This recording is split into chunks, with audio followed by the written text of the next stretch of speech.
What makes you an artist? So based on your opinion, what makes someone an artist? So is it somebody who just makes a lot of art? Is it someone who's truly passionate about the arts or are they like this crazy artist who just wants to make things all the time? Is it someone who's thoughtful and considerate and does a lot of research and planning? Is it someone who works on their artwork day and night? Is it someone who's proud of what they create? So how does one become an artist?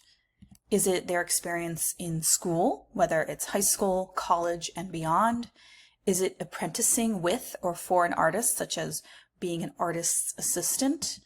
Is it just personal passion? Is it from practice? Is it just a choice? Who decides who an artist is? Is it society or your family? Is it yourself? Is it someone who buys your art? Like once you sell your first piece of artwork, you can claim to be an artist? Is it your boss? Like, because it's a job. It would be a terrible world if everyone was an artist. Nothing would get done. Anyone has the right to call themselves an artist. But then the question is, do you have to be good? Who decides that? So being an artist is usually associated with creativity. They go hand in hand. You find plenty of books about artists and being creative. There's this idea that good artists steal things, but through this method versus just copying. What are 3 tasks that you consider to be creative? So creativity is usually associated with new ideas. However, creativity can also be deemed as dangerous. So things that are achieved from new ideas are products, right? Things that we buy in the stores, on Amazon, at Target, at Walmart. They include theories and solutions to problems. So theories could be scientific theories and historical and psychological theories. Solutions to problems such as worldwide problems such as climate change and pollution and traffic. Or it could be small solutions to problems like I need to clean my kitchen. How am I going to do that? Or things that are achieved from new ideas is the concept of an artwork. So let's say the topic of the artwork is climate change.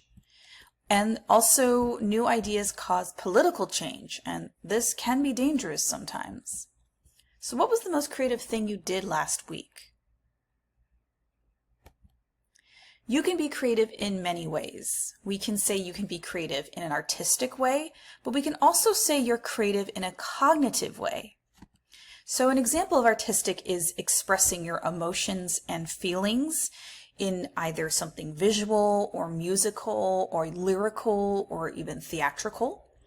You're making art for the sake of art. The end result is not always known. Like you might have a plan, but it doesn't turn out the way you expected.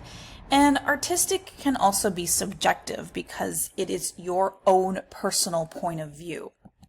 Cognitive creativity is a solution to a problem. It's something that's useful. Not that art is not useful per se.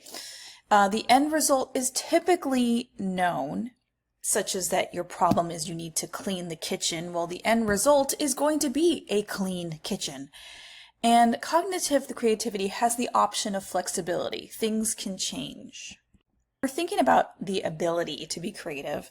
The artistic ability is the skills and talents to create artwork. So this could be visual, like drawing, painting, sculpture, ceramics, photography, but it could also be performative, such as music, musicals, theater, singing, dancing.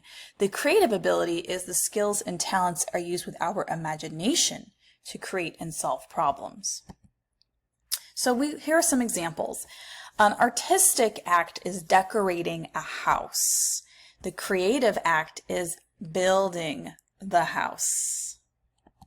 Another example for artistic ability is baking a pretty cake. Now, pretty can be subjective. We could bake an ugly cake, but the creative example is baking a yummy cake. So you're being creative to make your cake yummy, not just pretty. So what makes you an artist? Well, let's problem solve. So let's go behind what is problem solving. So the intention behind problem solving, you've heard it so much at this point. The intent of problem solving, it's not to solve a problem or a type of problem necessarily. Though if we think about this in terms of a math class, right? In math, you are trying to solve a mathematical problem. But with problem solving, it's really to help you develop strategies you can use to tackle problems and real world applications. And when we typically think of problem solving, it goes through this cycle here.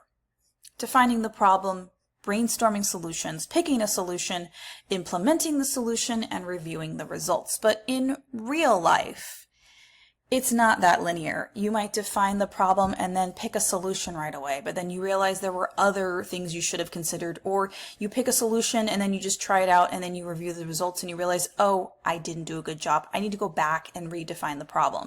No matter your experiences, we can all improve in our problem solving skills. You might be naturally good at a couple of these phases, but not naturally good at others. For example, maybe you're great at defining the problem and you'd rather just go right to a solution and try it out. Or maybe you're not so great at reviewing the results of your work, or you just don't really like the process of having to brainstorm ideas. So being aware of the different stages allows you to work on your weaker areas. So this is your challenge. This is called the Sculptural Shoes Challenge. Now, shoes, they are familiar. They are necessary. They help protect our feet. When you think about it, the basic reason of wearing shoes is to protect your feet. And they're recognizable. When you see someone wearing clothing, you can usually identify the shoes. So the goals for this activity, you are identifying the challenges in a given task. You're going to develop and find solutions to create a non-functional sculptural shoe. You're using a variety of sculptural materials, methods, techniques to create a sculptural shoe. You're going to brainstorm themes and design a concept that supports that theme. Through this, you're experiencing the process of problem solving, and later on you'll be developing an artist statement that provides a brief insight into your work and how the work was created. So no, you will not have to wear the shoe. I'm not going to make you model it or anything like that. It does not need to fit your foot, so don't worry about that. These are non-functional. Now, this is somewhat sculptural. It's a good start, but we're going to go beyond this because when you look at this particular shoe, it is still meant to be functional. Your feet can fit in here and you could technically walk around in it. So these are some examples of sculptural shoes. These are created by an artist named Robert Taver. Yes, they are all high-heeled shoes. But notice how it follows a theme. It has details. Now, there are some requirements for your sculptural shoe. The shoe must be non-functional. It must use a variety of sculptural materials available in the classroom. Check out what I have, and it must use at least 5 different types of materials. We are not using clay for this, okay? So this is not a ceramic project. The shoe must be at least 6 to 8 inches in length, but the height and the width is going to be your determined size. The shoe should highlight at least 3 of the elements or principles of design. The design of your shoe should follow a theme, and the basis of the design, of your work, it should look like a shoe, but we're turning it into a work of art. So yes, you're going to start with a sketch, you're going to make a plan, but ultimately the process is up to you. So you're going to have some questions to consider.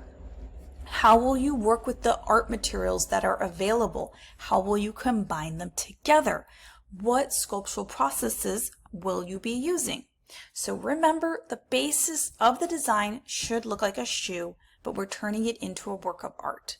The design should follow a theme, and the design should focus on at least 3 of the elements or principles of design, not 3 of each. So let's look at a few more examples. These were created by Costa Magarakis.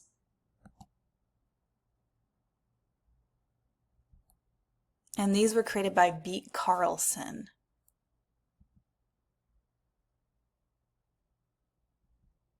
This shoe was created by Irina Zimoskwa. Definitely looks not very comfortable. This was created by Nadim Ram. So how to begin? Consider your possible themes. Basically, what's the big idea of your sculptural shoe? Then I would also view examples of sculptural shoes, but please don't let that dictate what you end up creating. Just see what's possible, and then check out the various sculptural materials that are available. You can view these as you develop a plan. But please don't spend too much time on your plan. This is not your life's work. This is meant to be a problem-solving exercise. And once I have reviewed your sketches, you can begin creating.